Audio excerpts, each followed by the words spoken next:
Today, we're talking podcasts.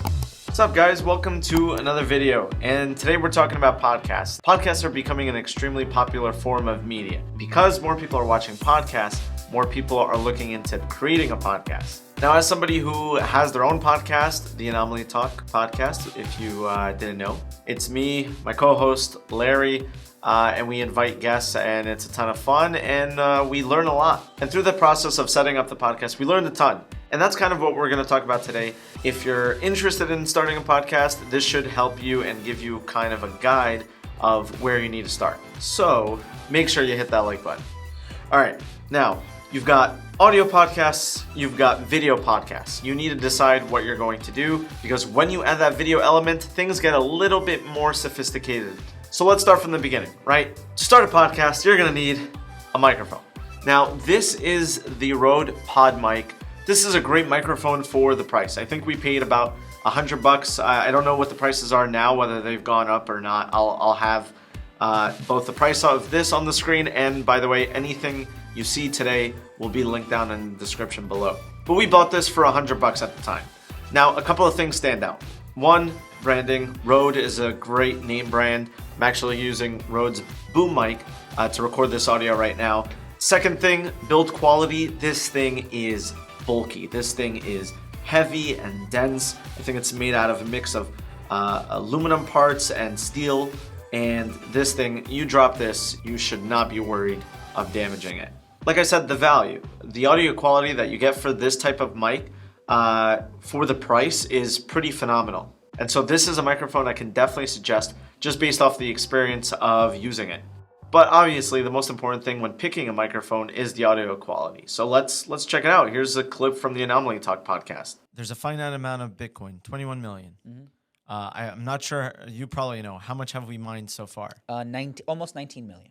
19 million. Yeah. Okay, so we're In getting... December of this year, we will be at 90% of the way mined. So as you guys could see, the audio quality was pretty great from the Rode Podmic.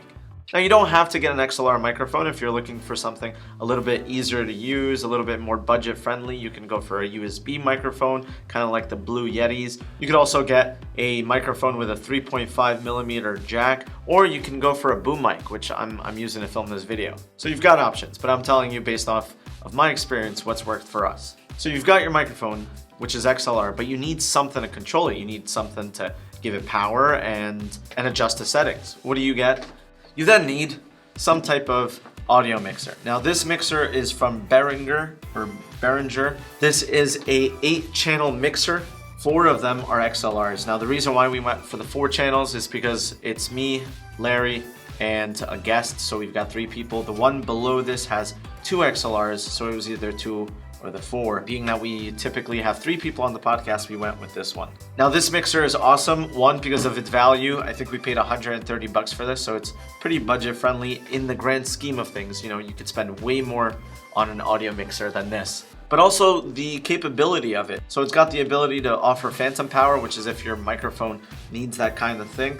It's also got a ton of knobs here where you can adjust your gain, your mids, your lows. You can adjust the volume. And then you can send that audio out into a camera or a recorder or even your computer. Now, those are kind of like the basic necessities of starting an audio podcast. You've got a microphone, something to record audio, and then you've got your mixer, something to control that audio. You can even record audio on your iPhone. And it doesn't matter, there's a bunch of ways. But if you're thinking about video, now this is where things get a little bit more complicated. Obviously, you're gonna need a camera. Now, for us, I am a huge Canon guy, so all the cameras we use are Canons. We've got an EOS R as our main camera. Our top-down shot is a EOS RP, and then this is also an EOS RP. The reason why we went with these types of cameras is because they're mirrorless and they offer clean HDMI. Now, learn from my mistake, okay? This is something that we had to learn the hard way. We didn't know of anything called clean HDMI. Clean HDMI is basically when you stick in the HDMI to your camera in order to record, it won't take all the data around the screen and record that. It'll remove all of that and it'll give you just a clean image. Now, we didn't know that when we connected the camera that we had bought, which was a Canon M50. We plugged the HDMI in and our feed recorded all of the details and information on the display. So clean HDMI is definitely something really important to consider. You've chosen your camera, right? how many cameras are you getting? How many angles are you going to be filming? Because in that case, you'll need some type of video mixer. Now this is the Atem Mini from BlackMagic.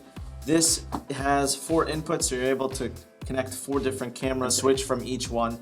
You can cut, you can transition. You've also got some settings over here to adjust your audio, and then you can also do picture-in-picture and a couple of other features. On the back, you've got 2 microphone inputs, so you can connect the microphone directly into this mixer, and it'll sync up directly with the camera video. And you can also connect an Ethernet and be able to control this remotely or through the web or an app.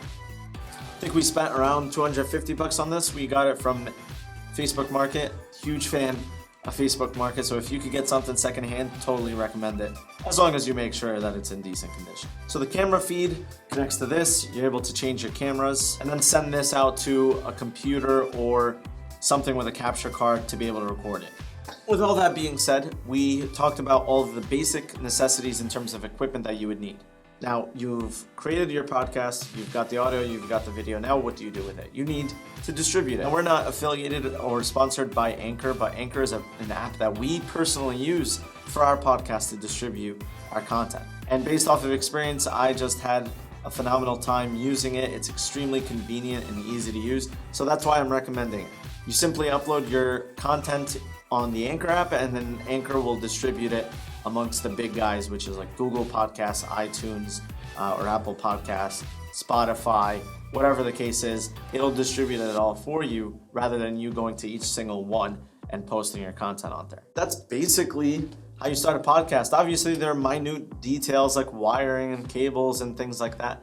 I definitely suggest that you spend some time on YouTube doing your research and figuring out how to set up, but this is kind of the general broad idea of setting up a podcast and what equipment you'll need. So I hope you guys enjoyed the video. If you did, hit that like button for us and consider sticking around. Subscribe to the channel, and I'll see you guys next time.